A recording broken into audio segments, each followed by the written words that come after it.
Good afternoon, everyone. My name is Lisa Poff. I'm Project Director for the Indiana Deafblind Services Project. My name sign is an L like a paintbrush. I want to welcome everyone to the Introduction to Tactile Symbol Systems with Genevieve Barnes. I'm going to let her tell you a little bit more about herself in just a minute, but I want to start us off with some logistics. So first of all, Zoom, when you entered the room, is set for your cameras and microphones to be off. At least keep yourself muted until we have a discussion or if our presenter asks you all to respond or answer some questions.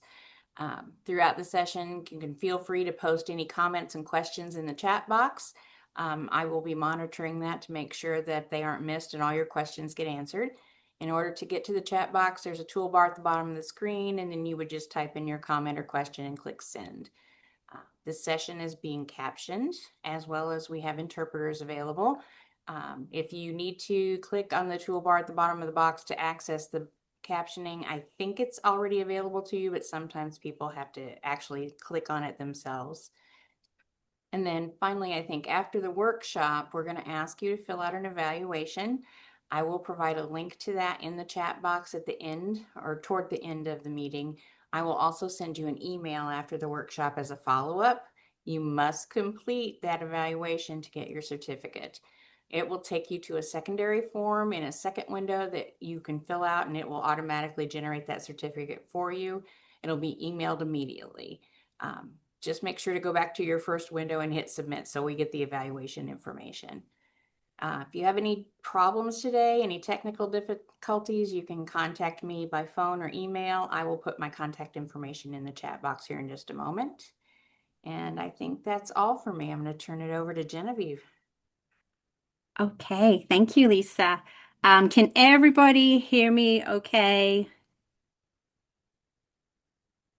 And see me okay? I'm going to share my screen, and I just want to make sure when I share it that we still have access to interpreters or everything. We might need to change the settings. Sorry, everyone, just a moment.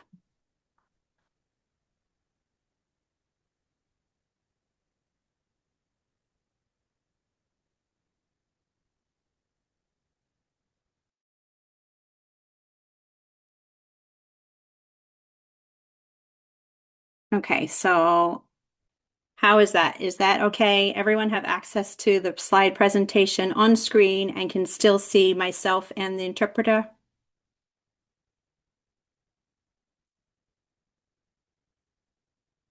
Please feel free to unmute yourself or share. And Lisa, will you be able to monitor the chat and just let me know if there's any accessibility issues or reasons to stop. Otherwise, I'm going to kind of keep this interactive and communicate with everybody as much as possible.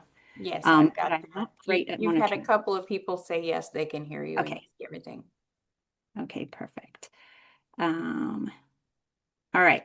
I'm assuming everyone still has access, but please tell me right away if we don't. Close my windows. Okay, interpreter is still pinned. I don't see interpreter, but I hope everybody else does. Yes, we're still good. Okay, great. Awesome. Okay, so today we are going to do an introduction to tactile symbol systems. I'm really glad everybody is here. It's a subject I'm really passionate about, and I think you'll see that as we go along. Okay, so quick introduction to myself. I started out in this field. My name is Genevieve Barnes, if you didn't pick up on that before. I started out in this field as a pre-linguistic communication skills trainer here with the Indiana Deafblind Services Project, serving some little ones with pre-linguistic communication skills. They're deafblind individuals around the city of Indianapolis. From there, I became an intervener at Indiana School for the Blind and Visually Impaired, and working with one individual in the classroom creating tactile symbol systems. This is where I first trained in tactile symbols. I went on to become a deafblind education specialist for Sense International in Uganda for a year, where I worked with two deafblind units, setting up different systems for them, symbol systems being part of that. After that, I became a learning support teacher, more like traditional special education in 3 different international schools, including the International School of Indiana.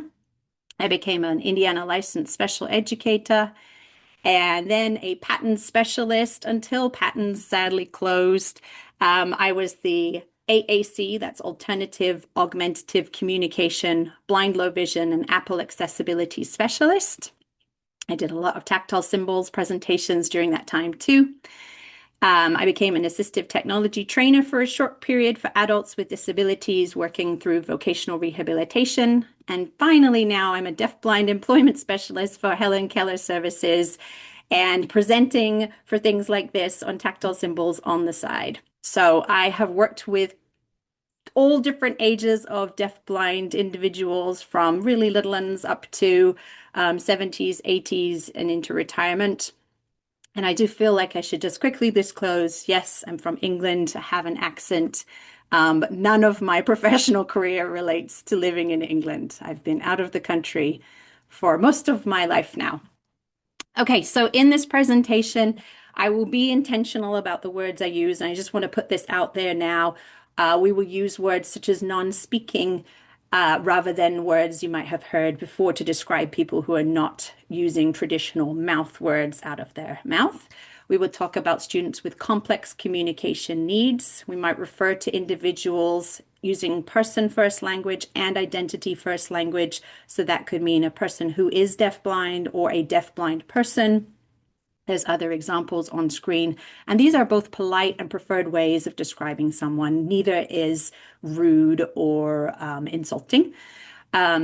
We would talk about people in this presentation who are deaf, hard of hearing, deafblind, blind, low vision, and all of these are my preferred and accurate terms to describe someone's disability.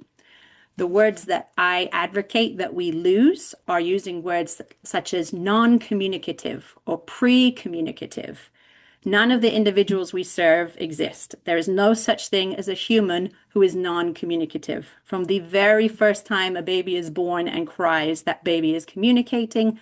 All of our students and learners and children, individuals who are deafblind, are communicating starting from the very beginning, pre-intentional behaviors. I don't prefer to use the term nonverbal. This implies that a person is not using language, that they're not understanding or expressing in any form. And if we're really thinking about it, most of our learners are using words and language in some way, either expressively or in some way through their bodies. I don't use words like low and high functioning. These are arbitrary categories, and I don't use terms hearing impaired, visually impaired. This is my personal preference. If the individual I'm working with uses these terms to describe themselves, then that's what I use. And I have added links here, and I will share this presentation with Lisa to share with everybody after the session. So you feel free to read up more on that. So why are we here? What will we learn in this webinar? This is the beginning of a series of webinars on a series of sessions on tactile symbols. This webinar is here to really help you understand who would benefit from having access to tactile symbols. Who are we talking about? What are the different forms of communication? Why do we need different forms? How do you justify the value of tactile symbols? And this is the really important piece. How do you value it? How do you justify the value to yourself, to the family you work with, to the student you're working with, to your team members, the other teachers in your school, family members? How do you talk about tactile symbols in a way that helps other people understand how valuable they are? And how and why, when we're using tactile symbols, do we need a system instead of just randomly creating them? So, quick show of hands, and for this, feel free to switch on your camera, put your hand up, click on the hand button, unmute yourself and say hand. How many people do we have in this group who are teachers? I'm going to trust Lisa to give me this information visually. How many people here identify as a teacher of the individual that we're thinking about today? Teacher of student who is deafblind or learning to use tactile symbols. So Genevieve, I've seen about 6 hands up in the participant list, and I saw a few people on screen. So I think Awesome. most of them. Awesome. Okay. Okay. So most people are teachers. Do we have any family members, parents or otherwise, of individuals who might be deafblind or might be using tactile symbols? And I believe that's a no. Okay. Well, I will use the word learner here to describe. Sometimes I slip into using the word students. I just didn't know if we had anyone who was thinking of using tactile symbols at home, because I think that's a really great place to use them as well. Okay, I will move on. And this is where I'd love to know if you have any burning questions that you want to make sure we cover in this session or the next session. And I will just quickly explain. This is a 1 hour webinar, and then 1 to 2 hours. I think we have quite a broad spread of time. And then we have a full in-person session where we will be really starting to make the system from scratch. And then we will have some follow-up sessions to refine how we use the symbol system. So what burning questions do you have that you would like to get out of this session today or in general? Does anyone have anything?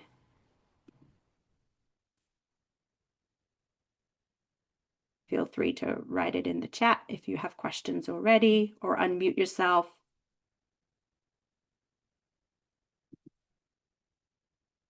You can add questions as you go along. I just don't want to forget about them as I go.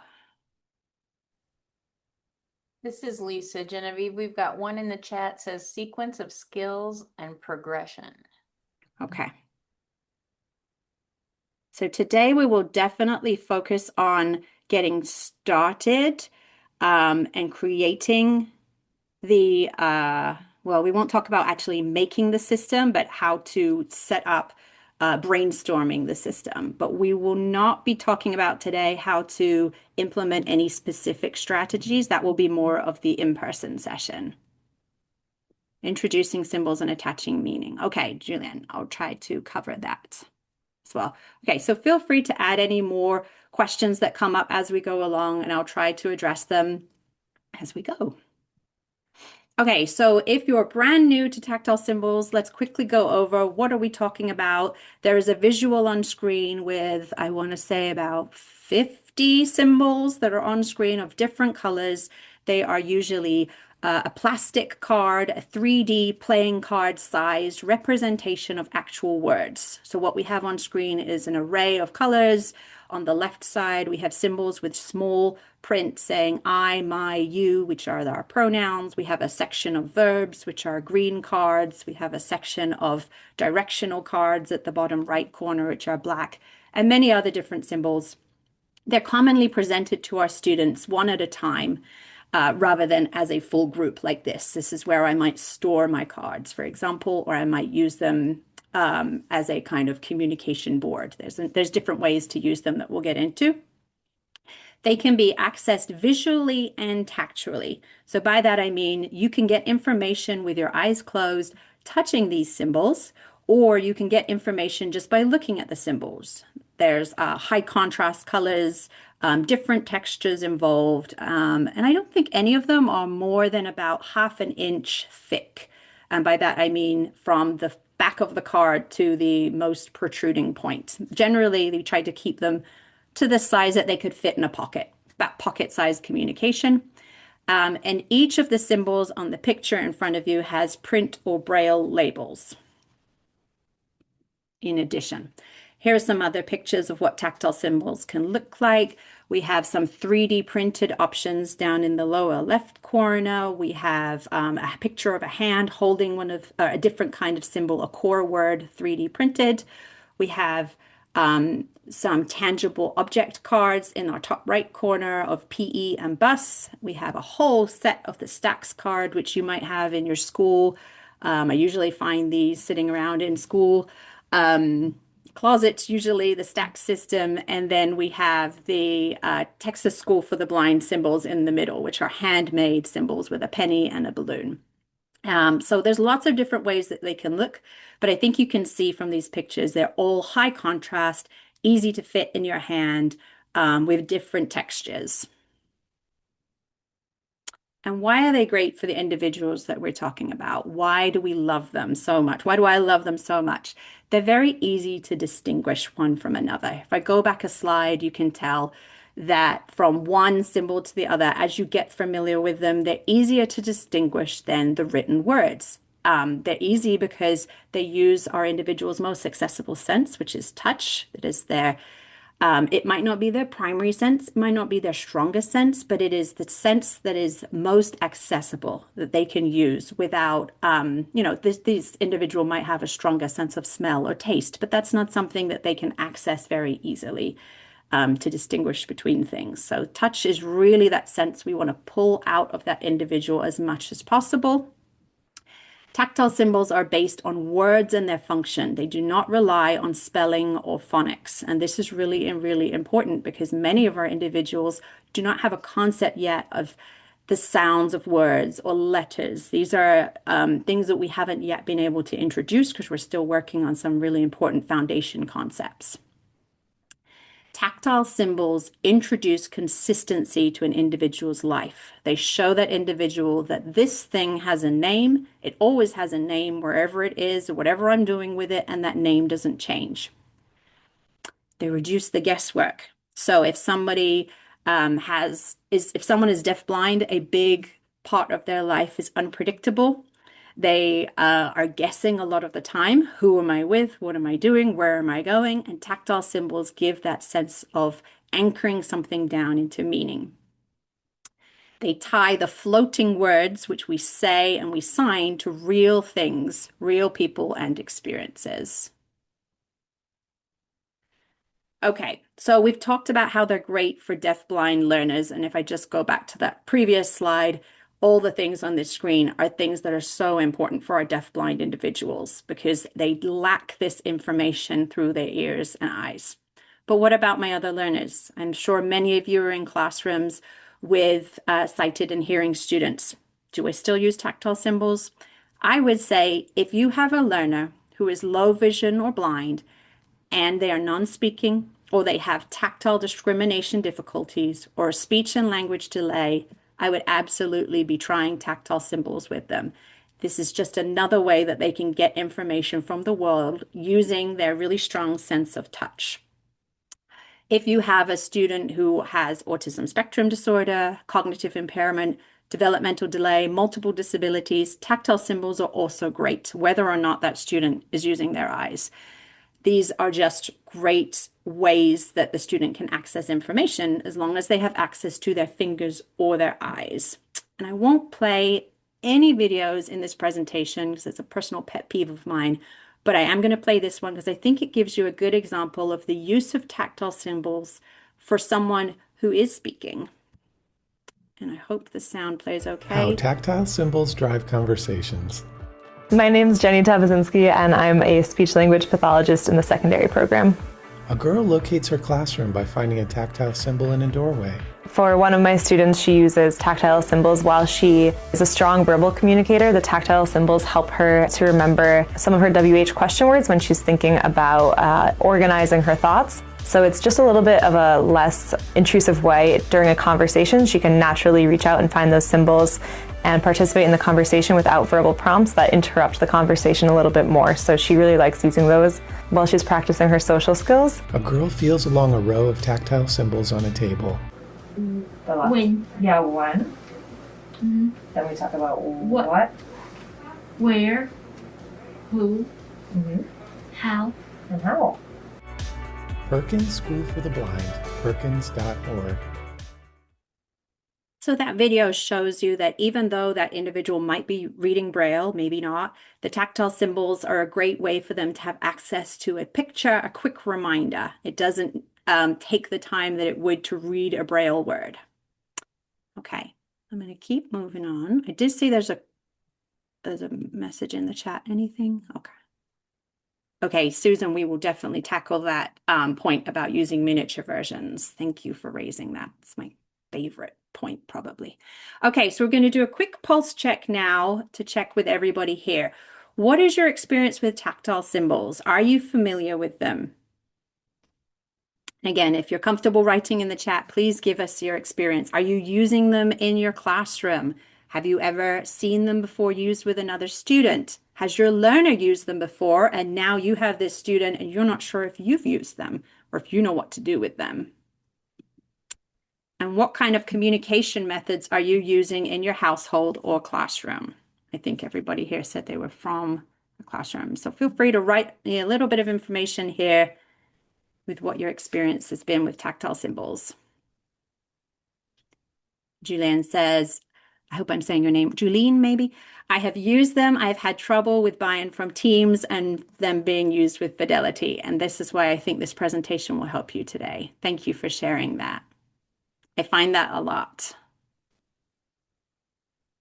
Unfamiliar. That's Sarah. Thanks for sharing. I'm familiar with tactile symbols, being new to the field of blind low vision, so excited to learn about them. Susan says, I'm familiar, but not as felt as successful with helping the learner to attach meaning to them. Great.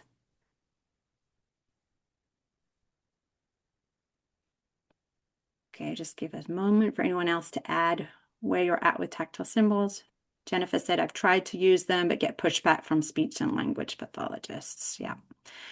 Teaching classroom teachers to use tactile symbols with student not having been used. Yes, so I think everyone here is sharing that theme that they're not being used consistently and maybe there's that lack of buy-in. What's the point? Familiar with them, need more help with incorporating them in the classroom. Okay, thank you, everyone. This is actually really great. This is where I hoped we would be. Okay, so now we're going to talk about the two different forms of communication, and this is really the justification behind tactile symbols. So we have dynamic communication, we have static communication. Dynamic communication is words and symbols that only exist in the moment that they're produced. They're there and then they're gone. Static communication are words and symbols that stay after they have been produced. So a good example is this presentation. If I had no slides for you and I was just talking, this presentation would be dynamic. I would be sharing information with you and then it would be gone. And it would be hard to remember it. Static communication is the slides that I have in front of you. Words and symbols that stay after they've been produced. So in terms of different communication forms and how we think of dynamic, that includes speech or vocalizations, sign language or gestures. These are all forms that disappear once they've been used. Static consists of print, braille, picture, or tactile symbols. And if we think about our students who are sighted, they have access to static. We always give access to static for our static communication through print and through pictures. It's just a natural thing that you will find in our classrooms. So we'll do a quick check on the use of dynamic and static before we move too far ahead. And again, I think the chat is probably the best place, but feel free to play along with this in your head. A calendar on the wall of the staff room, is it dynamic or is it static? Dynamic means it's there and then it disappears. Static means it stays. It's information that stays. And I'm seeing everything pop up in the chat. Static. That's a static example of communication. A friend whispering a secret. That is dynamic. Thank you, Jennifer. Awesome. An interpreter using ASL to give instructions, or rather to interpret instructions. Also dynamic. Yes. A stop sign at an intersection. Static. Very important to be static. If we just had that stop sign disappearing, then we would all be in trouble. An email from a teacher to a parent. Static. Yeah, it is static. It is there, even though you can't delete it. It was there in writing. Someone could save that email and use it later as evidence. A gesture for eat by pointing to the stomach. Not an official sign. Dynamic. A map of a building. Static. Pushing away the table when you ask me to, I covered this up with to do work. Yes, also dynamic and a beautiful form of communication. We need to acknowledge all forms of communication. That's another example. A message entered on an AAC app on an iPad. And this is where the pause. I honestly don't know. If you enter a message on an AAC app, do you save it? Is it dynamic or static? This is where I think it's not entirely binary. We could probably say that for this one example, I see a few people saying dynamic. So yeah, maybe it would disappear, right? But you can save and reproduce those messages later through those messages are actually saved. So I don't know. I just like to give that one to kind of hurt your brain a little bit. All right. So the question that I hear a lot about tactile symbols, is my learner ready for tactile symbols? This is a really easy question to answer. Yes, yes, my learner is ready for them, no matter their age or their size or their skill in terms of formal communication. All learners are ready to have access and exposure to both static and dynamic. And by this, I could say all sighted children can have access to pictures. Of course they can. All blind children can have access to Braille.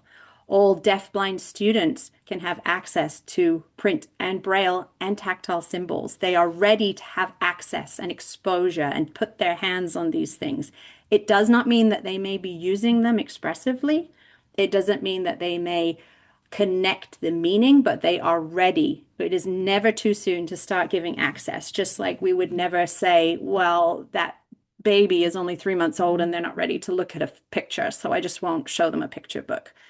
We're always going to give access and exposure. But the question might be in your classroom, are we ready? That is a very fair question to ask, and you may not feel ready. You may not have the tools yet, and you want to make sure that when you're introducing a tactile symbol system, you're doing it in a way where you've already got buy-in, you've got a team ready to use it that knows how to use it, so that student is getting access and ready to build on that. Okay, so I do like to compare, I've done it a few times already, our deaf-blind students or our students with, if you're not using the term deaf-blind in your classroom, you might be saying hearing and vision loss, but comparing them to hearing and sighted. How does this work from, evidence-wise? We've already talked about sighted children have access to visual symbols environmentally from birth. 75% of parents read to their sighted children before their first birthday. We are reading to babies. We're showing them our books. And a study by University of Michigan on sighted American preschoolers found that 96% recognize this very common visual symbol. And for visual information, there is a circle in orange with a small fish-shaped yellow cracker. I would call that yellow wearing glasses. It is the goldfish cracker symbol. But what about our deafblind learners? Are they having access so that they can build their symbolic understanding? So the bottom line, as you are trying to justify tactile symbols to your teams, why do we need them? And feel free to screenshot any of this, but remember, I will share slides with you later. We need to teach our students reading.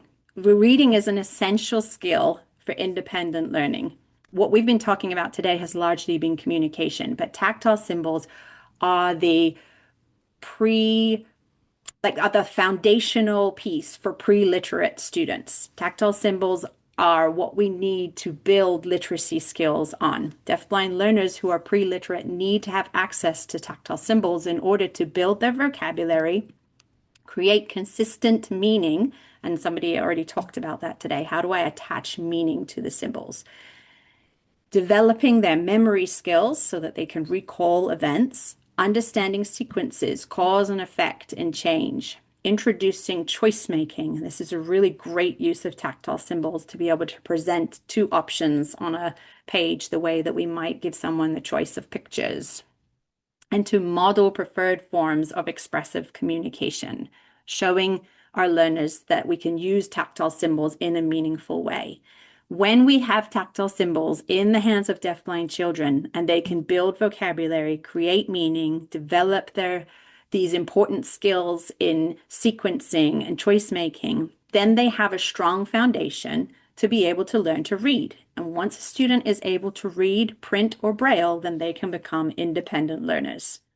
Some of our students will not learn to read print or braille because those may not be accessible forms for them. So they may learn to read tactile symbols, and this might be their literacy system, which is great. That has value as the goal. My end goal for my students is that they will learn to read print and braille, but I want to make sure that we're being clear that if they do not graduate to print and braille and they continue using tactile symbols as their form of literacy, that is also really important for them because they will have that foundation for reading and independent learning. Okay, I'm just going to pause really quickly before we go on to talking about tactile symbols as a system. Any questions so far about this justification piece? Anything that's not clear?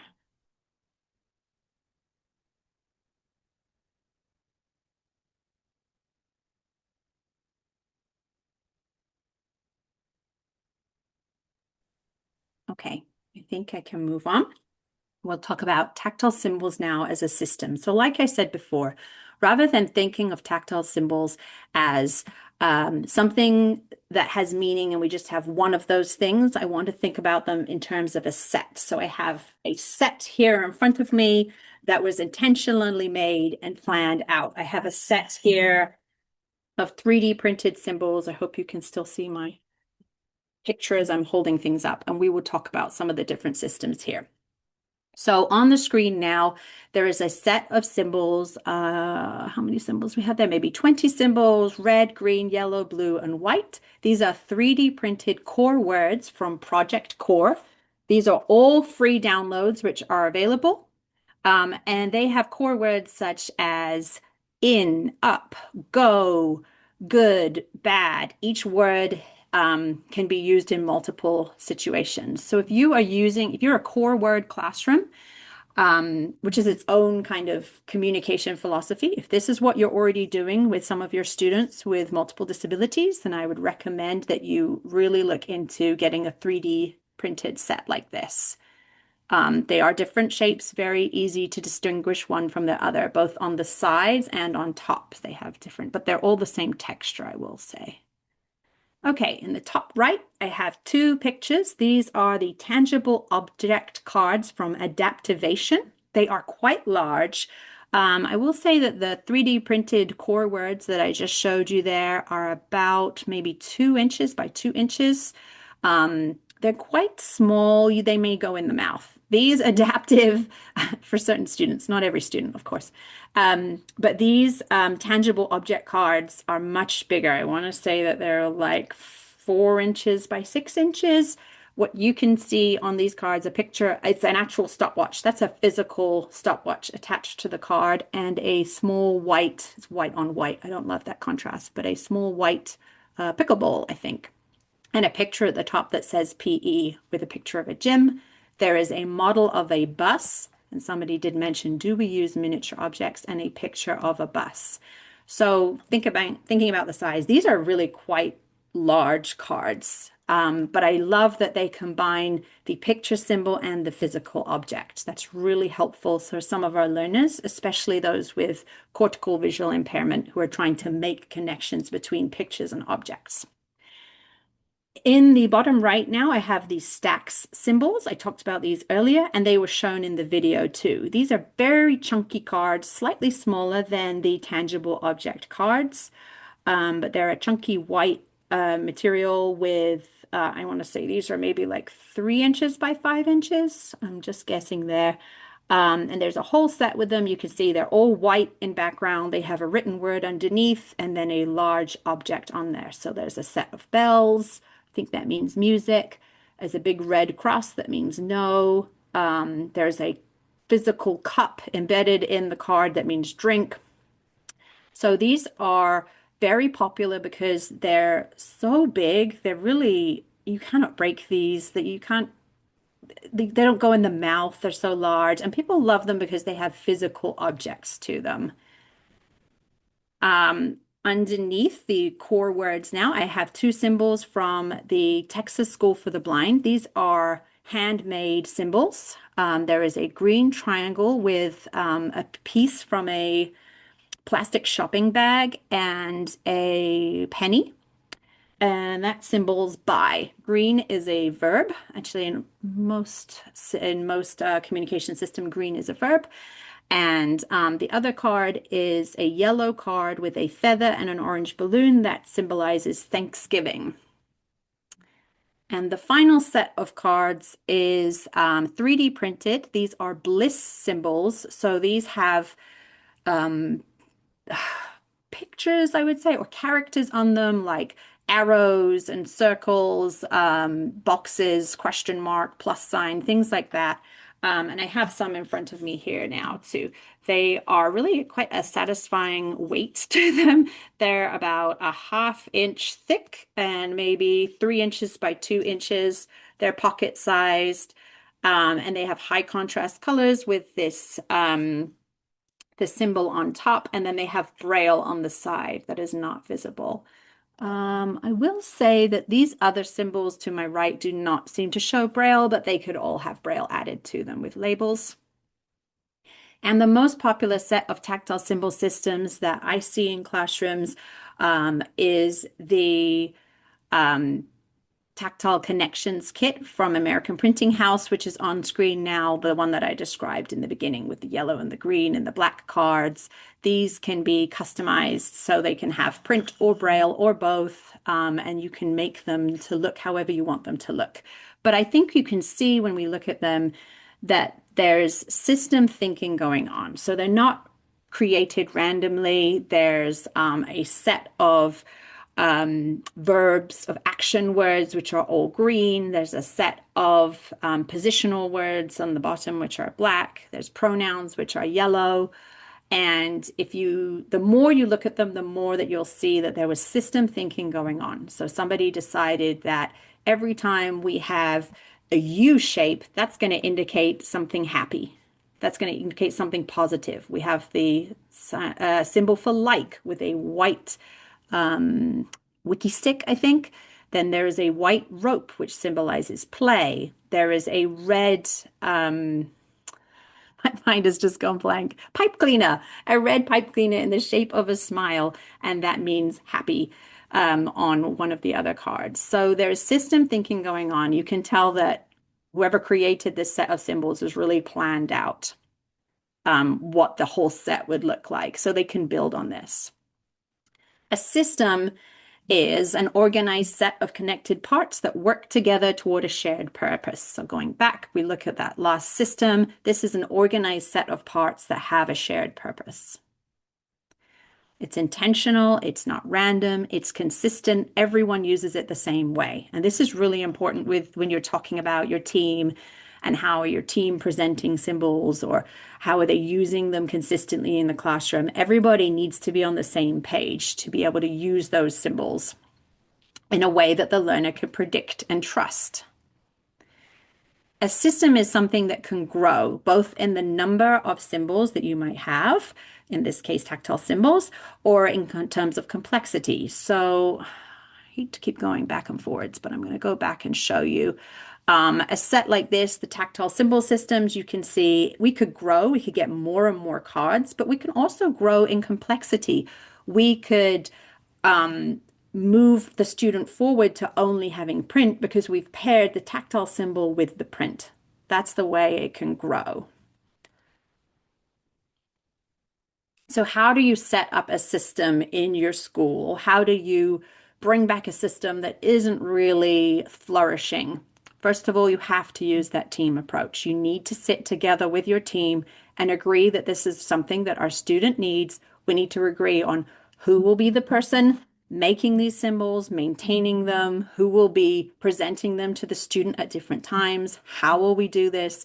If you are trying to do this on your own, you will struggle. It will be a very challenging thing to do unless you are a paraprofessional who is with that student all day long. And I would still say that this will be a very big challenge for you if you're trying to do a system approach as one person. So bring your team together, recognize and catalog all forms of communication that individual is using. This includes their spoken words, their signs, their gestures, and everything else in between. We'll talk about ways we can do that in a moment. Identify what motivates that student. What are the activities they enjoy? What are the foods that they love, the people that they really want to be around, the sensations that are so important to them. And Lisa has a really great paper or I don't know, document for this. Lisa, you call it your likes and dislikes chart, which is the one I'm thinking of. Yes, we do have that, and we do have different versions of communication dictionaries where they could actually categorize the communication as well. Yes. Yes. So you could use your communication dictionary for step 2, recognizing and cataloging all the forms of communication. And then step 3, you could use your likes and dislikes chart. So really thinking about what that student needs.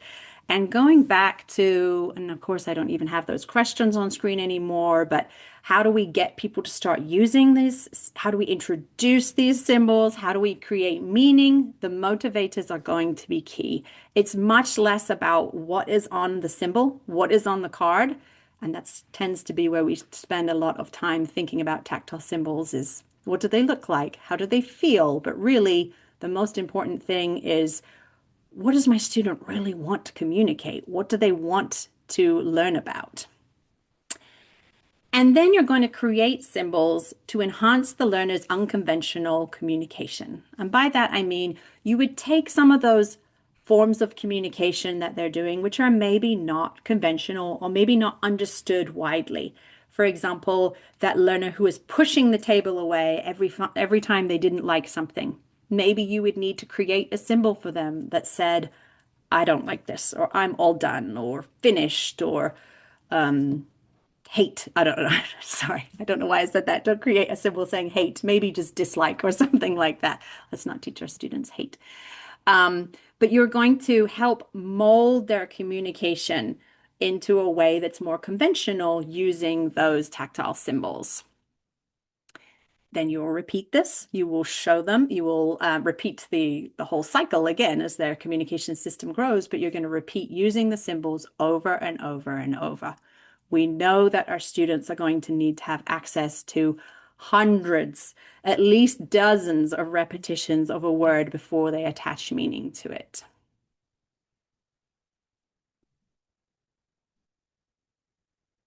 Why is my presentation completely stopped moving? Okay, that was odd. Okay, so this team approach, and I think this is where some people have mentioned that they're struggling. They're not feeling that team approach. Everybody's busy, but let's think about the people who need to have input. We need to have input from the learner themselves, which means we need to observe them. We need to talk with them if they are communicating in some way. We need to ask them what symbols are important to them. And I realize I just made it sound like my learner might not be communicating. We're not there is no learner who's not communicating, but we need to ask that student if they have words and can explain what the things that they like and make symbols for those things. We need to consult their family and their friends. We need to think about whether these are the important people in their life who need to have a symbol for themselves. Sorry. Maybe we can make tactile symbol name cards for those people. We need to consult the teachers, the paraprofessionals, the speech language pathologists, the specialists who for the deaf, hard of hearing, and blind, low vision, occupational therapists, physical therapists. We need input from the occupational and physical therapists who are working with that student, particularly when it comes to thinking about how they will move their body to touch these symbols. Where will we present those symbols? Will we present them to their side where they sit, or we put them flat on the table? Will it be on their tray if they're using a tray? Do they need that symbol presented in their hand? These are really important questions to consider as we're thinking about how to make that system successful. The nurses often have great insight, the medical professionals working, and the AAC specialists. If you have one in your school district, you definitely want to get the AAC specialist on board because tactile symbol systems are another form of AAC. They go into the AAC bracket, just like your lamp words for life or your apps or whatever the student is using on an iPad. Tactile symbols are just a 3D version of that. And if anybody in that group is skeptical about tactile symbols, I would still ask them to be present and have input in the conversation and value their suggestions as much as possible as we talk about tactile symbols being a really necessary first step or foundational step towards their growing literacy and communication. So really quickly, and if you could just show of hands in the chat here, is anybody using the communication matrix with their student? This is a great way to catalog your student's communication, especially if you have deafblind students who are using unconventional behavior-based communication, pre-gestures. I'm seeing some. No. Okay. So I will quickly, oh, I did not mean to do that. I meant to click on the link. I will click on the link and show you what the communication matrix looks like. And Lisa, I know you've done some training on this as well. So the communication matrix is a free tool. It can be challenging to learn how to use it. So I would definitely reach out to Lisa if you need help working on the communication matrix with your team. It is a free assessment tool you will go to where you will be asked questions about your learner. It is no longer free. I had understood that you could do 5 free. Is this true?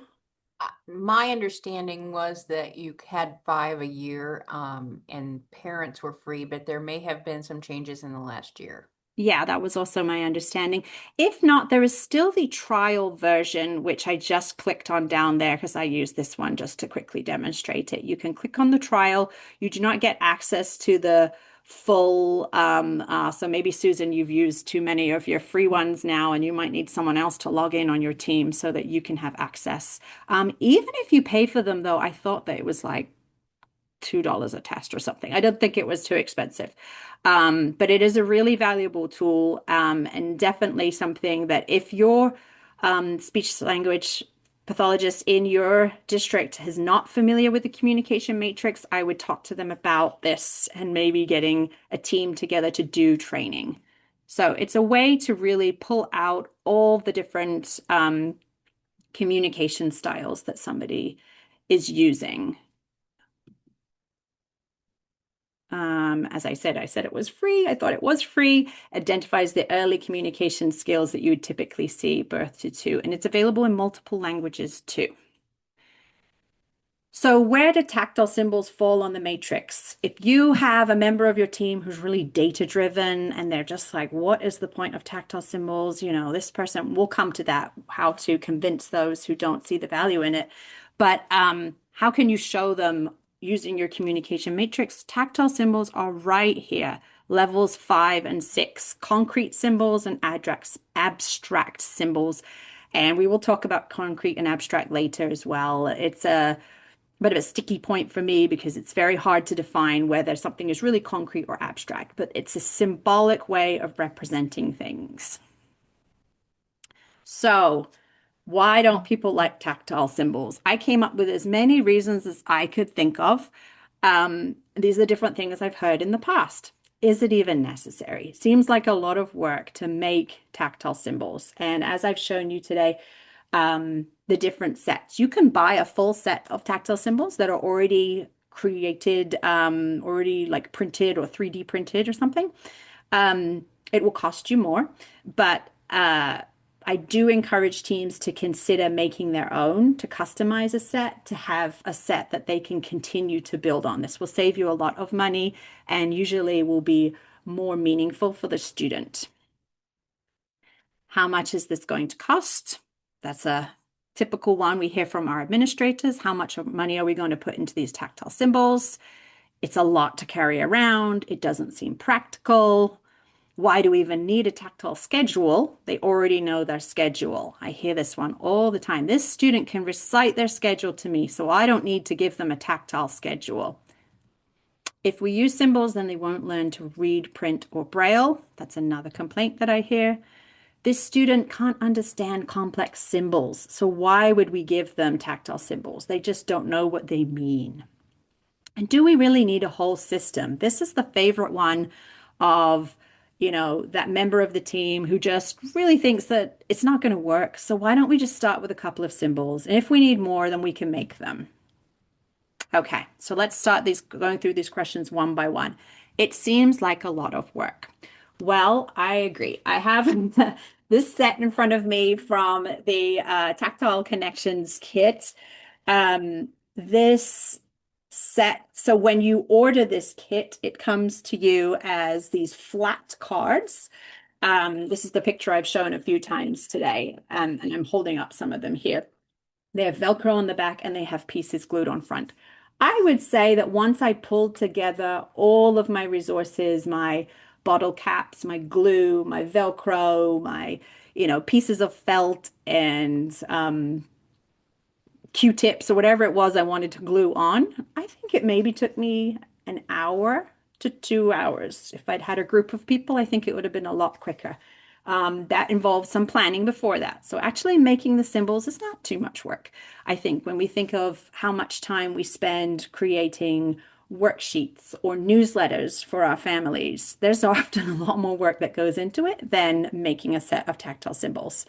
And it will be a lot of work, I suppose, on the first day that you get into this, but it's easy to maintain if you have a really consistent system. If you've been thinking system all the way along, and you've been thinking about how am I going to grow my system? How am I going to build? What does each symbol mean? What does each piece on each symbol mean? It's easy to maintain. You're just going to make sure you keep a lot of those materials ongoing.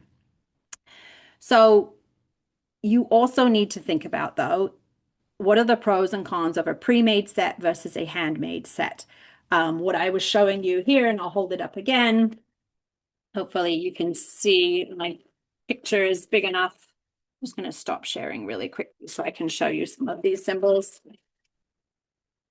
So if you have a set of the Tactile Connections, then you are going to spend time making them, but you will save money in the long run. If you order a set, it will cost you more. That's just how things work.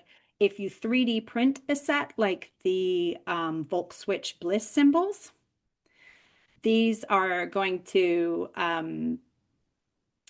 take a long time to 3D print. Depending on your 3D printer, it might be several hours for each one. You might be able to set that up, though, to just go in your 3D printing lab. So you really need to, as a team, work out which is the most sustainable system for our team. And that's something that we will work on in our Maker workshop.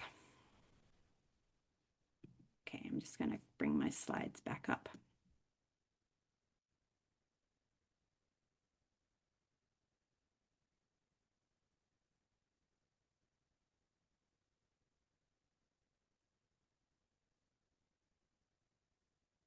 Sorry, I thought I had actually closed the whole window, but it was right there on my other screen. Okay, so think about how you could integrate the project of tactile symbols into your school community. This is something I feel we could do even more of in our schools. How can we use the team resources that are available to us? Do you already have a club, a maker club, or do you have a team in the PTA of volunteers who are dying to do something like create tactile symbols for your students? Do you have an art class that are looking for a project or a STEM team? Or could you even create the Tactile Symbol Club of middle school students who meet in your classroom every Thursday lunchtime to make some tactile symbols for you? Or perhaps they can even run the 3D printer if you decide to go 3D printing. How much is this going to cost? All right, so let's get our figures. And it definitely depends on what system you go for. If you go for the Project Core 3D printed word set, and that was the first picture that I showed you there, if you want to create those yourself, you're going to print them yourself, you're talking a few dollars. If you want to buy the full set, they're available on Etsy for $90 for the full set. Oh, my access is restricted. I'm sorry about that. Hopefully that's not the case for all my links. The Tactile Connections kit, which is the symbols that I've been showing you here. It's the most popular one because I think they're just so light and pocket-sized. That's about $178. And you can buy these with your quota funds as well. So this is what comes with the full kit. I'm showing it on screen now. There is a book that comes with it, a set of cards, enough to get you started. You're going to want to buy more cards as your system grows, and the cards come in all different colors. There's some glue and spoons, and honestly, the other materials that come with this are not really as useful as just getting the cards and the book itself. The book is useful because you will get a lot of ideas for what to make on your symbols. So $178 does not seem unreasonable to me. I'm trying to see how many cards you get in it. You get 105 cards. That's quite a lot to get going. Maybe you were thinking that would be enough. Probably would be to get you well established. Volk switch, these are the bliss symbols I've been showing you here that are 3D printed. Do not underestimate the value of these beautiful 3D printed symbols. Even though they look a little unusual, these have proven to be really successful. They're using these at several schools in Texas, and you can do your research about this. They were created at the University of North Carolina, but they've been really, really popular with some of the students in Texas. So these can be downloaded and 3D printed. I'm not going to go through all that process now. That's beyond my understanding of 3D printing. But the price of this would be $1 to $3 per symbol. You just need to have a really good 3D printer. You can buy a full set of these. I could not find the contact, but there is a toy shop somewhere in Indiana who will print all of these. You can also go to 3D printing people and say to them, you know, this is what I want to do. How much will you pay for it? But we paid about $100 for, I think, 30 to 40 symbols. So yeah, not too much, I would say. The TSBVI handmade symbols I showed, these are free. These are just using recycled materials. And there is a full website on how to make these that I've just opened up from the Texas Deafblind Project. They have already done all the hard work for you. So they have a full dictionary here if you want to create something. They have all the sets of cards for actions for, and I'm just scrolling through the page of actions, and they have the symbols of bake. They have the symbol for bay, the symbol for bowl. So if you don't want to do any of the planning work, you just want a ready set list of symbols, this is the place to go if you don't want to pay for it. And then there's the stacks kit, and I show this one because I want to compare the price. It is significantly more. It's $734.81, also available on quota funds. And I think there's 20 symbols in the stacks kit. I'm just quickly look, 25 symbols. It's a basic vocabulary.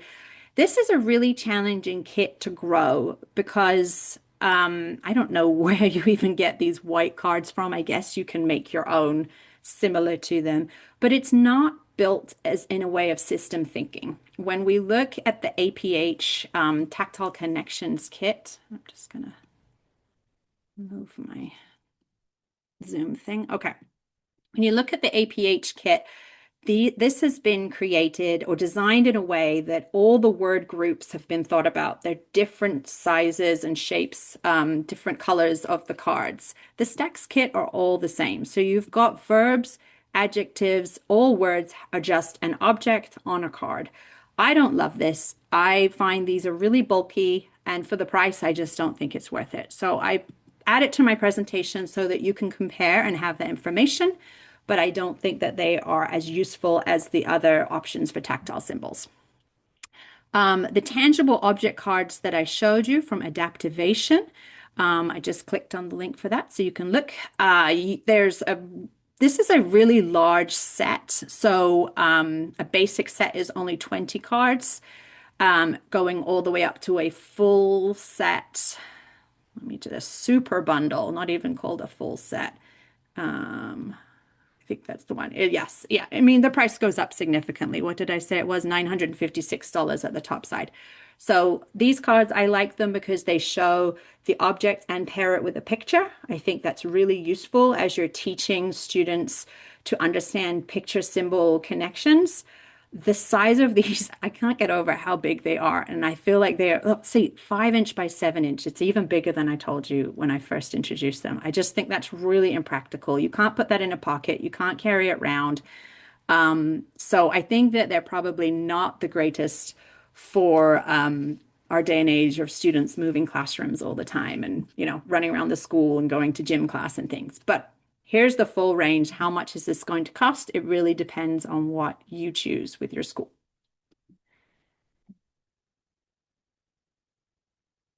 Do we need to carry them everywhere? Okay, so you've got your teacher on board. Teacher says, fine, we can do tactile symbols, but we're not carrying them down the hallway to gym class. We're not taking them on the bus with us.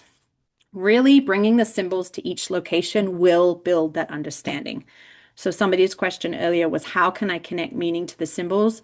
You really do need to bring them with you if you're trying to teach that concept. Take that symbol with you and show that student that you can bring them. They're portable. They're a communication system that can move with you.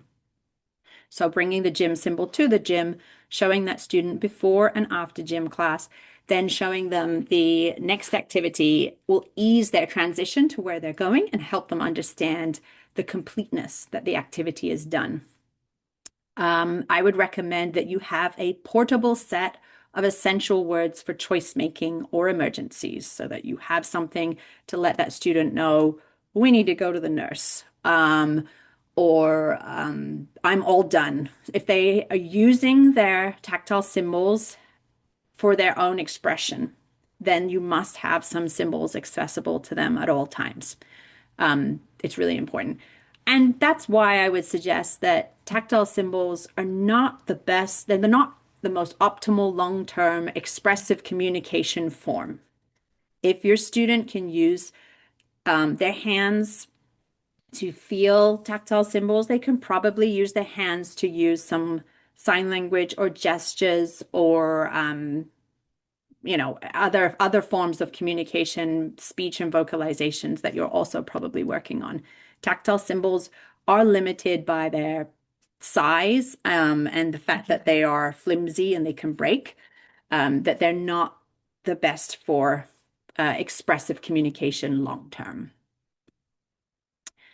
So that favorite one I hear all the time, but they already know their student. This student can tell me everything they do in a day, that they're going to go to the bus and then they go to circle time and then they know everything about their day. They don't want, why would we need to give them tactile symbols? Well, I would say that's great. It's great that they know their schedule. Now we can build on their vocabulary. We can build on that understanding because they have a solid understanding. We can tie their dynamic communication to the static. They can start to learn that the symbol now represents that thing. We can add symbols to that. So what we have in front of us on screen is a horizontal, a tactile schedule.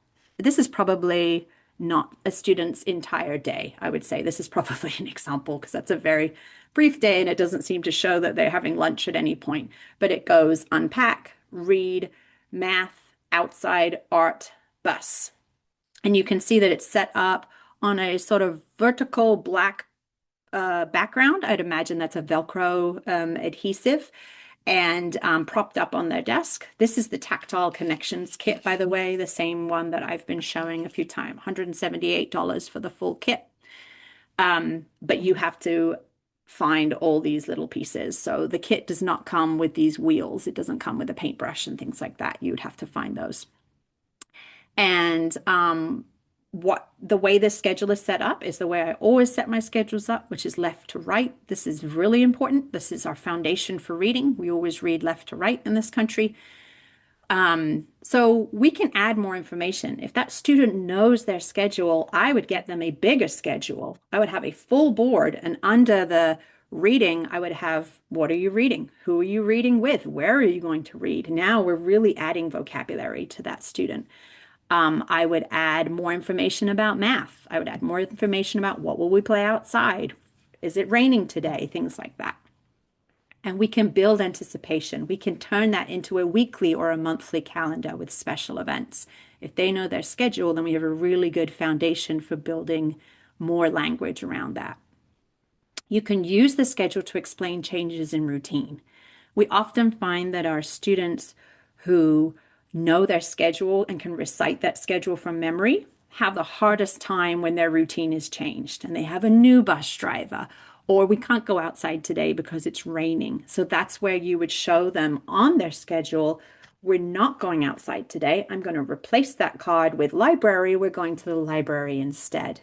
And that will help that student because they have a static form that they can't argue with. It's not just you saying your words, we're not going outside today. You're showing them this was put in, for lack of a better word, put in print. This was put into a static form. It's there on the board. We don't argue with the board. I would also challenge that student to build their schedule. If they can tell you what they're doing today, that's fantastic. I will put all of their symbols in front of them or on that large wall, and I would say, great, show me your schedule. Write it out for me. Now we're writing. Now we can add in more vocabulary, and that's a really great way to transition to that writing skill as well, because all of these symbols are labeled in print too.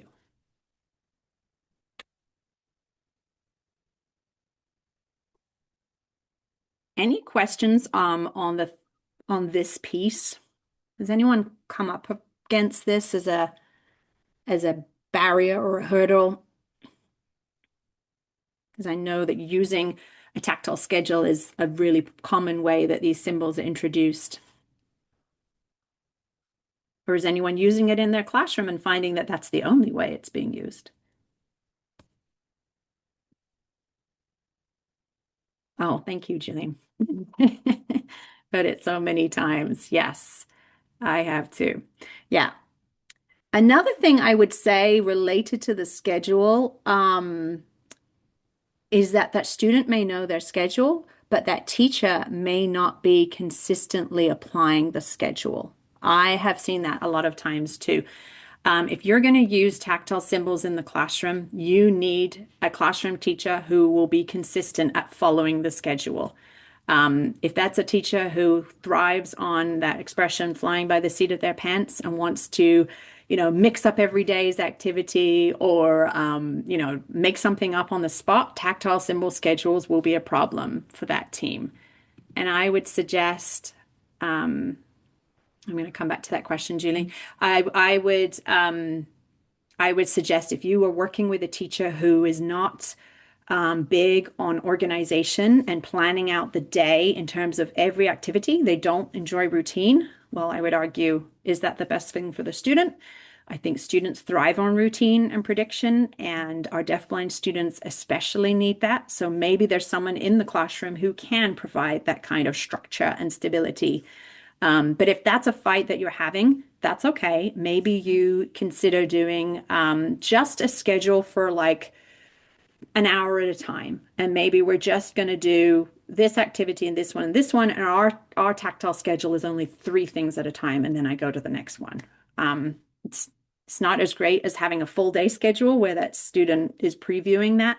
But I think that that's a good compromise. And Julian, you said, I wouldn't do a vertical schedule. I never do a vertical tactile schedule. First of all, tactile, when you have a schedule up on a wall, it's really demanding to use your hand at different heights, going up, all the way up, and then going down. I much prefer students to be reading left to right. That's how they're going to learn to read. Reading is left to right. So I don't introduce vertical until we have the horizontal skill in place. I make sure that we are consistent with our left to right, and then we add a month schedule or something like that. Or I start adding under each activity, what is that thing? And we will go into this a lot more in the full day in person. And I will definitely talk through that more. But yeah, thank you for asking. Texas School for the Blind do vertical, they have a horizontal like daily schedule, and then they use vertical pieces. So under each, like I was just showing back there, underneath outside, it would have outside, tree, baseball, or whatever that, I don't know why you would have those things, but you know what I mean? They have those 3 things together. And we will look at some videos of how those can be used. Okay, so will tactile symbols delay or prevent print or braille reading? I can't say I hear this a lot. I don't get a lot of pushback because I think more often those that don't want to use tactile symbols have already underestimated our kiddos and think that our kiddos won't be reading print or braille anytime at all. But if this is a concern or even a reason raised, no, absolutely not. It will not delay that print or braille instruction. Tactile symbols are a bridge to print and braille. They are not a replacement. And this is just because tactile symbols, like we said, are bulky. They're inconvenient compared to print and braille. They cannot be transferred over a screen. When that student is ready for print and braille, when they have understood phonics and letters and all those things that make up print and braille, they will be ready to transition over. They will be happy to do that, and you might just use the tactile symbols for a quick usage like we saw in the video with that other student. Okay, so why are we justifying tactile symbols as a pre-literacy skill? We're learning that left to right sequencing. We're learning tactile exploration, which is essential for braille reading, or visual exploration, essential for print. We're teaching our students that symbolic understanding, words represent things. Tactile symbols, pictures, objects, textures represent things. That is how they first begin to understand what they will need to understand to read. And we will always pair them with print or braille and fade out that tactile symbol when it's no longer needed. There's plenty of ways that we can do that. But as I said, if our students continue to use tactile symbols as their main form of reading or writing, they are still participating in those reading and writing activities. They're still able to participate in a big part of your curriculum by using tactile symbols. You just need to have a lot of them. So I hear this one a lot too. This student cannot understand complex symbols. And it's really important. Really, I just made up a word. It's really important we do not underestimate our learners. We should always presume competence. We should always presume potential. Is it that that learner cannot understand the symbol or isn't using the symbol? And this is the difference between, is that learner putting their hands over the symbol and moving to the next one, showing a recognition that there is a row of things? Is that learner putting their hand on it and taking it away and making a face? That shows that they're understanding it. Or are we expecting that our learner is able to pick up the symbol and give it to someone in a meaningful, expressive way? Well, that takes a lot of extra steps, and that learner may not be there yet. They may not be expressively using symbols. They may not be building their schedule themselves, but that doesn't mean that they're not developing understanding. Receptive understanding precedes expressive use. You have to be able to understand something receptively before you can express it. You need to have consistent access, with the focus being on the receptive piece, not the expressive piece. You need to show your learner these symbols over and over again before they're going to have a chance to connect them with the activity. Research shows that a child needs to receive the word dozens, even hundreds of times in a meaningful context to understand it. So it's not enough to just show your student the tactile symbols during calendar time and go after each one. That's a preview of that symbol, but that's not the meaningful context. They have to have access at calendar time to understand that there's a sequence to my day, and they need to have access to that symbol in the meaningful context to fully understand that it has meaning. And I doubt our students who are using tactile symbols are getting that dozens and dozens, hundreds of times repetition. You think about how many times those students have seen that goldfish, those sighted students have seen the goldfish symbol. Symbolic understanding comes from consistency. It does not come from an innate ability to have access to the symbols or to be able to understand them. It's just consistency. How many times am I presenting that symbol in a meaningful context? Okay, I see some things popping up in the chat.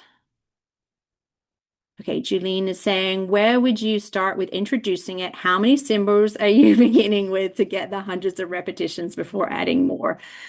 Um, every team is going to do this in their own way, and this is why you need a team approach before going in deciding how you think it should be done. I would definitely err on collaboration over me answering that question. But how have I started in the past? How have I seen success? I can share that with you. Um, so I love to start tactile symbols in two places. I love to start a tactile schedule, and I love to have whatever is their biggest motivator, whatever that thing is, we start there. So those are two different things. We're going to start showing that student their schedule every day. We're going to show them each activity they do and connecting that when we go to that activity, helping them understand that activity is done. We're saying finished, putting it in the finished box so that they understand that there's a structure and a routine. And I see instant reduction in behaviors once we start doing this consistently. So I said two things there. I said instant reduction when we do it consistently. So let me say that again. I will see gradual reduction in behaviors, but once that student has understood their routine and understood their tactile schedule, that this is non-negotiable, we're following the schedule, that there's meaning to our day, then I see reduction in unwanted behaviors pretty quickly. And in terms of getting the hundreds of repetitions, we can do that through their favorite activities. So we will definitely talk about that more in the in-person training. But one example could be if they have a favorite game that they love to play, then maybe I would be using the play symbol. And every time they touch that play symbol, I play the game with them, or I play the music. Or maybe they have a favorite food, and every time they touch the symbol for the food, then I give it to them. That's how we start to introduce the expressive component. But again, there's a lot more we can go into in terms of getting those repetitions. Okay, so somebody asked earlier about using miniatures, and this is where we'll talk about this because there's a lot to say about in terms of whether my student is ready. Okay, so I'm just trying to remember the previous slide. The previous slide was about, is my student ready? Do they even understand it?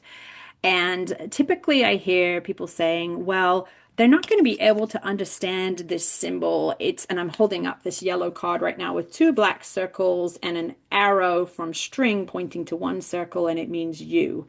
And people might say, this is too abstract. My student cannot understand such an abstract thinking. Well, let's look at two symbols we have here on the screen for milk. I have a carton on the screen. It is a milk carton. I'm imagining that we would be presenting this physically to a student. It has the word milk on it, and it would be the same carton that the student drinks. And then I have a 3D drawing, a line drawing of a black and white milk carton with a picture of a cow and a picture of a cup. So which one of these is concrete, which is abstract?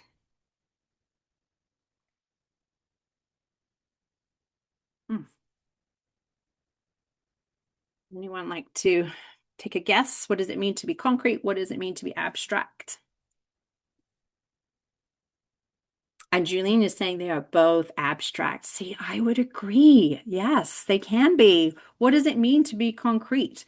Well, many people would say, and in the field of deafblindness, I hear this a lot, the symbol on the left, which is the milk carton, is concrete.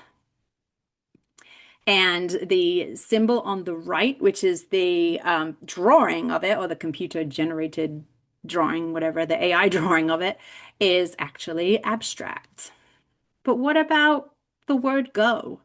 We might represent go by a green lollipop on a stick with the word go. Or maybe we represent it by that picture of an outline of a person walking across the street that you get up on the stoplights. Maybe it's a stoplight with a green light flashing at the bottom, or maybe it's just a green arrow. Are any of these concrete, or are they all abstract?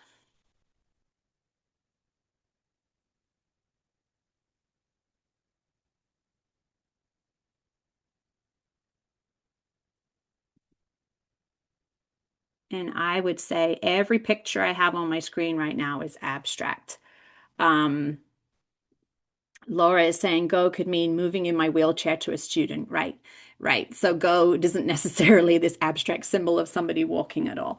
So words themselves can have abstract meanings. So the word milk might be a more concrete word, but the symbol for it isn't necessarily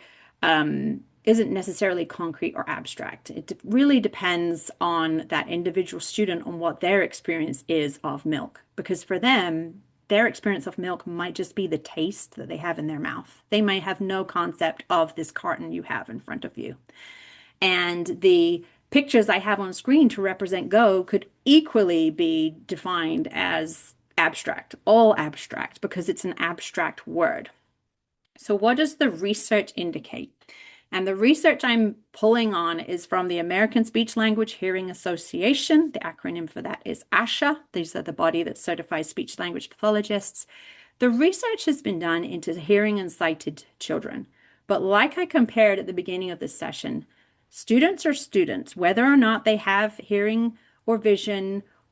They have different life experiences and a different way of interpreting the world, but that doesn't change the way their brains interpret concrete and abstract.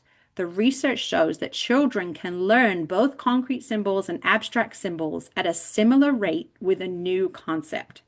So when they've done studies to see how quickly students understand the different symbols, it's not about the abstractness or the concreteness of the symbol.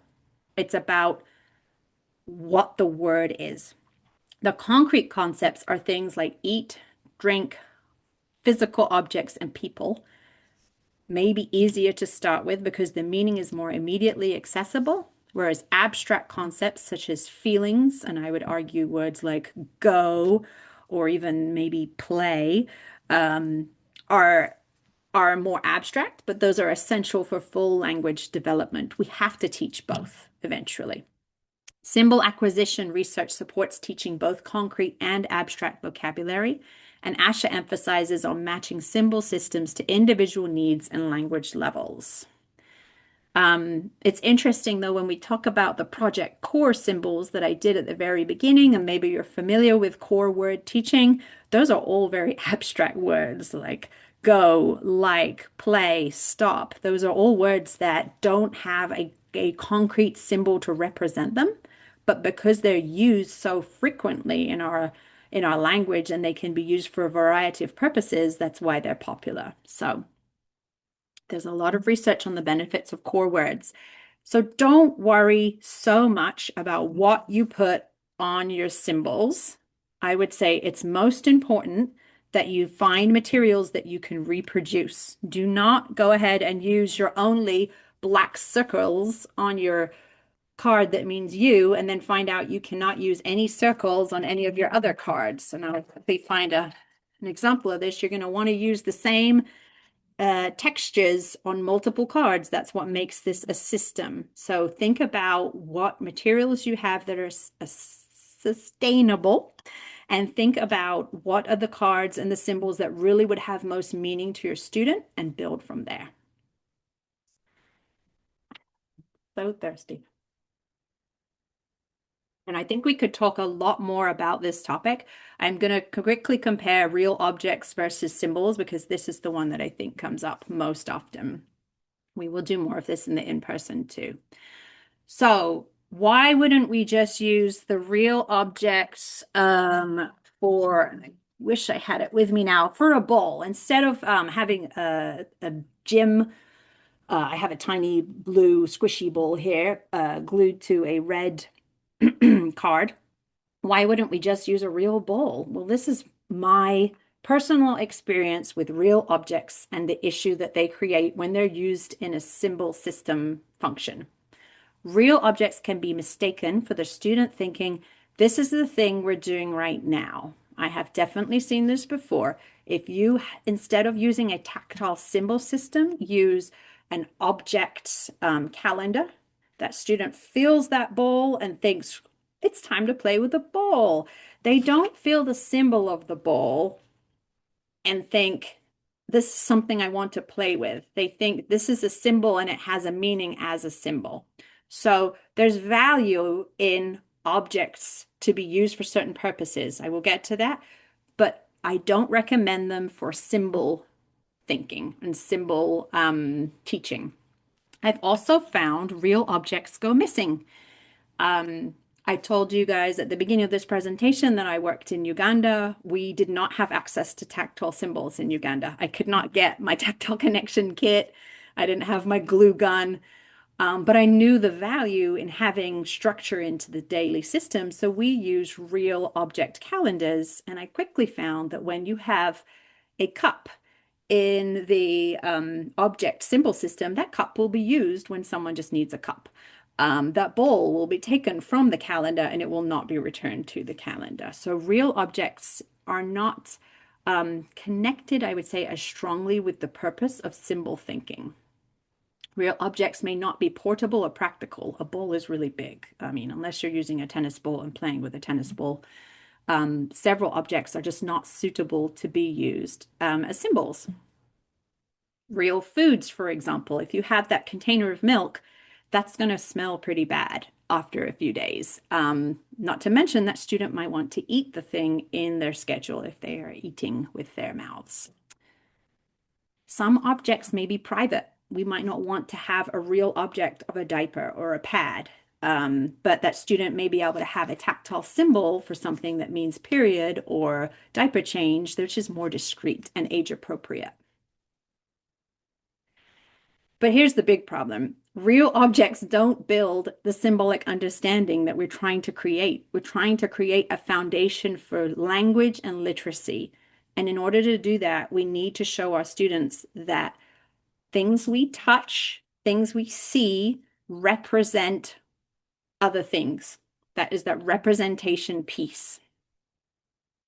But real objects are vital for our students to learn experiential things, for being able to understand what is going to happen to me. I would always use consistent real objects and present them to my deafblind student tactually in situations that require object cueing. So by that, I mean, if I'm working with a young deafblind student or maybe not, I guess this doesn't happen in the school. You don't take your kids for a bath.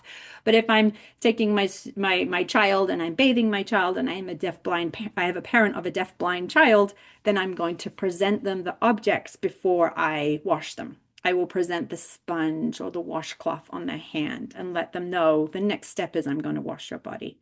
Or I present the shampoo and the next step is I'm going to wash your hair. Those are really important. And the bath or the pool are a great time to use objects rather than tactile symbols. I don't want to take my tactile symbols in a wet place. They will not handle that very well. When that child is changing, when the learner is going to the nurse's clinic, and I'm not running in there with all my tactile symbols, but they're going to have a Band-Aid. I'm going to show them the object in their hand before we put it on them. So there's definitely a place to use real objects during an emergency. Those things are really important. They just serve a different purpose than tactile symbols, which is teaching this representational symbolic understanding. Somebody asked me about miniatures. Okay, so a miniature example. See if I have one. I have this one. My son made this really adorable tactile symbol of a tiny toilet paper roll. It is a thin piece of toilet paper wrapped up in a roll, and it has a visual appealing look of a toilet paper hanging. This is more for the teachers. The student isn't going to feel this it's going to feel like a circular ball to that student. It's not going to feel like toilet paper. And it's very hard to put toilet paper on a card in a way that can be understanding. You might prefer to just make it a square and just have that on there for the student to represent restroom. I personally like to use toilet paper for restroom, but other people have other symbols that they prefer. Um, so that's an example of using a miniature. And another one that we see a lot is the bus, the small bus or a small car put onto the card. Well, again, we're teaching that student symbolic understanding. The the miniature bus or the miniature tire is a representation for a real object. It is not an issue to me that we're not using a part of the real bus because we're teaching symbolic understanding, and the research shows that it doesn't matter whether we use concrete or abstract symbols. People would argue that the miniature bus is an abstract symbol and that student doesn't have full access to the whole bus. That is not, in my experience, I've not found that that has prevented the student from acquiring the understanding that this thing on the card, whatever it is that you've chosen, represents bus. Because they go to that, it's most important that they are motivated by the card. They like the bus, or they know that they go in the bus every day, and they are presented with that card in the bus or at the bus, going to the bus, that they are connecting the two experiences. So miniatures themselves, I feel, do not prevent a student from understanding. The advantage of using miniature is that the teacher can very quickly remember. When you have 100 symbols on a board, it can be hard to find the one you need right away, and it can be easy to just see a bus, grab it, and know. It's also good to teach that student that this small bus is a representation of the whole. But you may be someone who prefers to use a piece of the seatbelt. That's really popular too. And to gradually introduce your student to the idea that a piece of seatbelt represents bus, which represents going on the bus. I would say if that student changes buses and has a different seatbelt, are you going to get a new seatbelt? And now we're changing the symbol. I don't know. I don't love to use seatbelt for bus. It's also quite big and bulky, and bus drivers don't like to give you a piece of seatbelt. So I think this is one that you can explore and see whether you prefer your miniatures or whether you prefer pieces of object. Where possible, I suppose, use pieces. Let me show you, for example, my cafeteria is a plastic spoon. That's a little easier to come by, and I can easily replace my piece of plastic spoon if it comes off. I'm not going to put a miniature cafeteria tray on that card, for example. Okay, so tactile symbols, we should use them anywhere a hearing sighted child has access to a picture, whether it's on their schedule, their classroom ID, a menu, or routine. These are the times when we would use our tactile symbols. And somebody had asked, how many symbols do we need? Is 100? That sounds so many, but yeah, probably 100 symbols would cover your schedule. It would cover essential things in the classroom, like behavior expectations or people in the classroom, the names of students. That would be your ID, actually. So never mind, that would be that. Food items, and then routines and things that they do regularly. But I think quickly you'll find you want to expand your system too. But that's so fun. So why do we need a full system? Of course, this is the person in the group who says, can't we just start with like a symbol for drink and see if they use it? So yes, you're always going to presume competence. You're going to assume that your student can grow. You could start small, but definitely plan for growth. So by that, like I said, if you only had, and I have a picture on screen of the Tactile Connections kit again, just because it is very visually appealing and it's usually the one most people are using. And I'm going to point to the symbol in the middle of the green card with a red heart that means love. And this represents, this is an example where I would say if you only have one of these red hearts, His shiny red hearts. I would not use that. That's not planning for growth. If you want to later make a symbol for mom and you want to use a red heart like that on a yellow card to represent mom, you won't have enough of these materials. So think about having lots of the materials you're going to use, repeating the same material over and over. And you can see on this tactile symbol system, white wiki sticks are used over and over again. This red pipe cleaner has been used on every card that represents a feeling. This picture hook, I think it's called, this little question mark shape has been used on all of the symbol cards that represent a question. So you're going to want to make sure that if you start small with just a few symbols, make sure you can use those materials again for other symbols as your system grows. Plan for growth. Make sure that you can, if you're not going to use these tactile connections cards, that you are using cards that you can reproduce. I strongly recommend that whatever system you start with, you think about word groups. So you think about your verbs are a certain color, your nouns, your whatever the system is already set up to do, and the tactile connections kit really explains that well. The Volkswitch 3D printed is already set up with these color-coded different shapes. You don't need to reinvent the wheel here, but think about the word groups, and I recommend using replaceable, recyclable materials.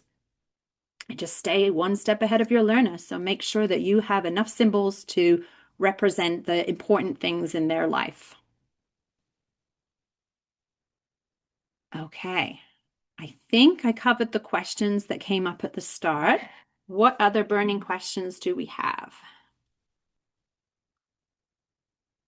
And if it's anything to do with how we physically make or implement techniques that we use, those will all be covered in the in-person training.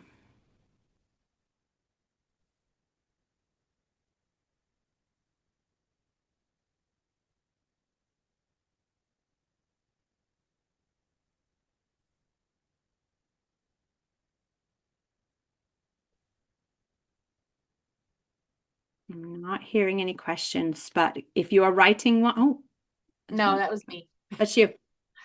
Yeah, I'm gonna Julian said, I've printed many bliss symbols. Can you model how you would introduce that? Um, I would introduce the same way as I'm talking about the other symbols here. So I'd start with my calendar. If you are using a calendar, I don't know if you have printed bliss symbols for the calendar items in the day.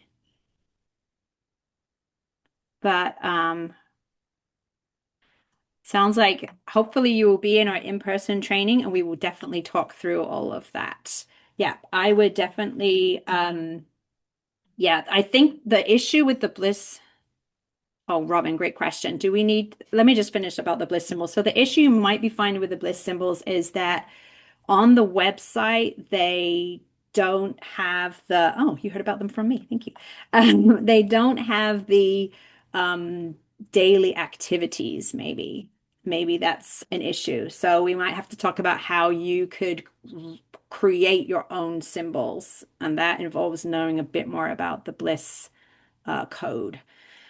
But yes, you could use them in terms of building expressive communication skills. And I think I'd need to learn a little bit more about your learner to how to introduce them with that. Robin, do you need to bring anything for the training? If you have a tactile symbol system that you can bring with you for that day, for example, if you have the tactile connections kit or you have a set of cards, or you've already pulled together your communication matrix, bring that because we will be planning your system. So bring members of your team as much as you can to try and bring in, it doesn't just have to be you representing your school, bring in team members because we will do a lot of team collaboration during the training and brainstorming for what these symbols could be.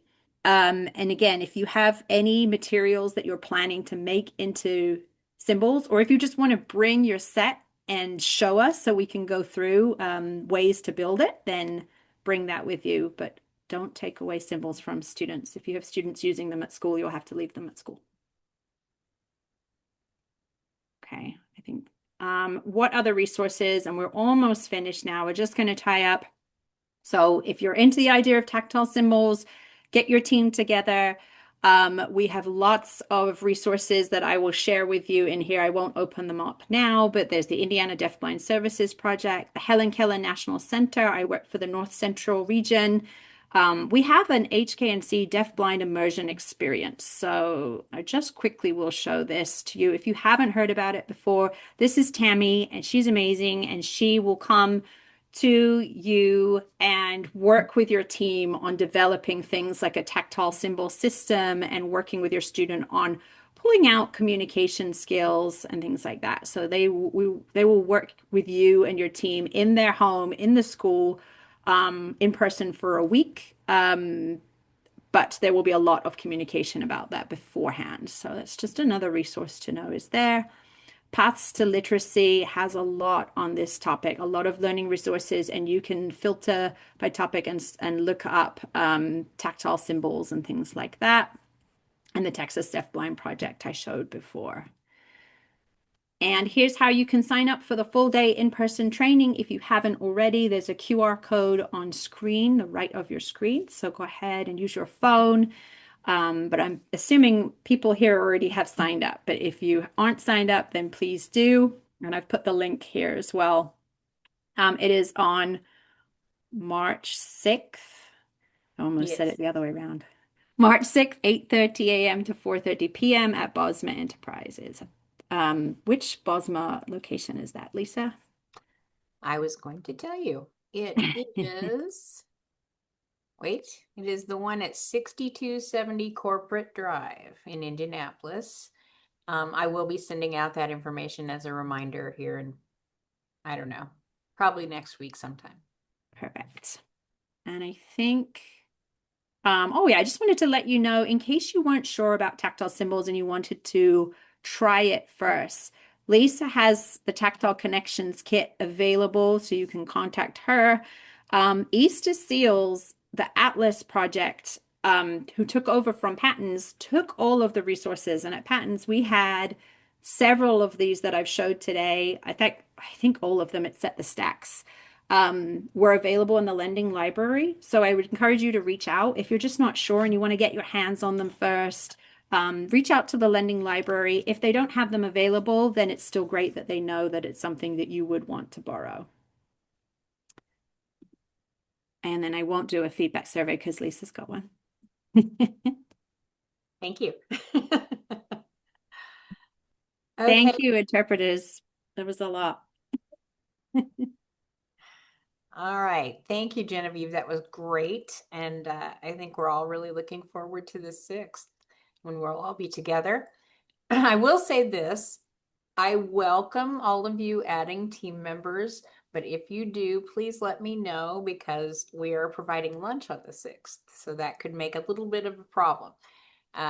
Otherwise, I will just expect you all there and we will go from there.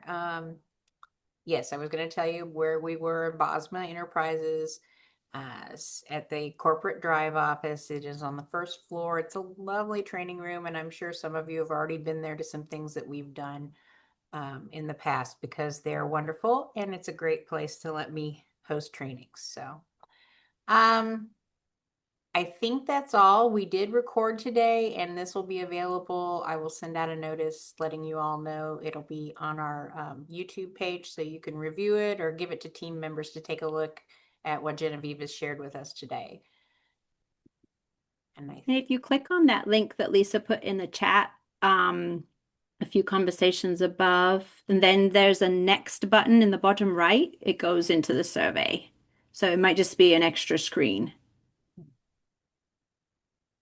Yeah. And as I said, I will send that out too in an email to each of you in case, if you forget and the link disappears here in a moment. Because it's dynamic.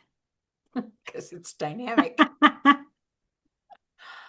Julene says she's not getting to the survey. I will make sure you get that link again. So no worries.